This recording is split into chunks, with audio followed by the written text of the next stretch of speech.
You can study in the morning, you can study at night. You can study outside by a campfire light.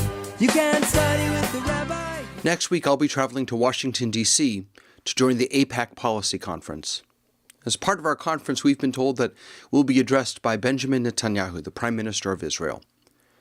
As it turns out, as we all know, Benjamin Netanyahu is not coming in just to talk to us, but also to speak to Congress.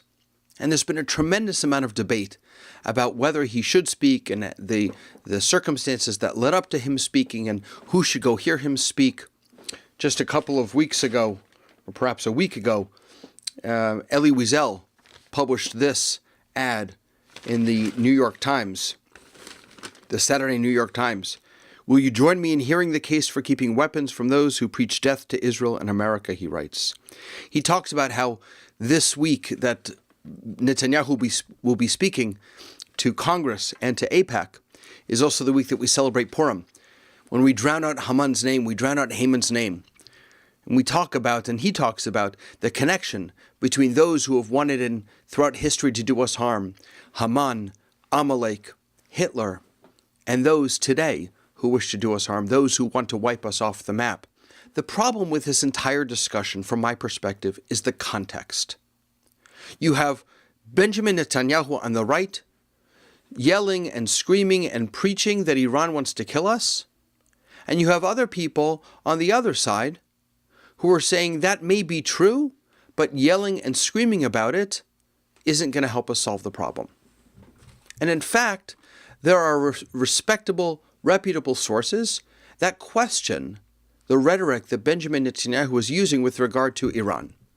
In 2012, former chief Mossad, the former Mossad chief, Meir Dagan, had warned about overstating the danger of Iran's nuclear activities. And that while Benjamin Netanyahu has talked about they're at 70% on the way to enriching uranium, that Mossad had actually said that they were closer to 20%. So there actually seems to be reputable disagreement about where Iran is in their aspirations to have a nuclear weapon, or whether Iran wants to have a nuclear weapon. Whether or not you agree with Benjamin Netanyahu and his understanding of Iran, their intentions, and their capacities, it's important to not politicize the matter.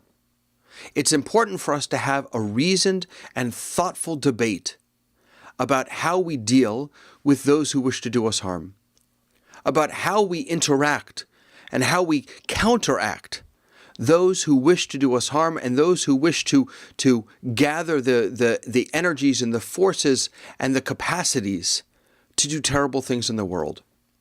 That debate cannot be had in a political landscape. And that's precisely the problem with Benjamin Netanyahu speaking to Congress next week. Benjamin Netanyahu is not coming to Washington to talk about Iran. He's coming to bolster his own position just a couple of weeks before Israeli elections, and he's coming to discredit the American left that argues that we need to slow down and be more thoughtful about our reactions and our responses to the threats in the world. Unfortunately, there are no good answers to this problem. Sanctions, maybe. Military action, nobody's willing to do that. So I'm not quite sure what Benjamin Netanyahu wants to say to us other than be afraid. But being afraid isn't enough. It took a real act of courage on Esther's part to do something about the fear that she and Mordechai and the Jews of Persia were facing. But raising the banner of fear, screaming and yelling, and throwing around information that is disputed by reputable people, not only in the American government, in the Israeli government, that should tell us to slow down, not just break out the war machine, and to find a reasoned approach that will really address the problem, rather than just use it as a political football.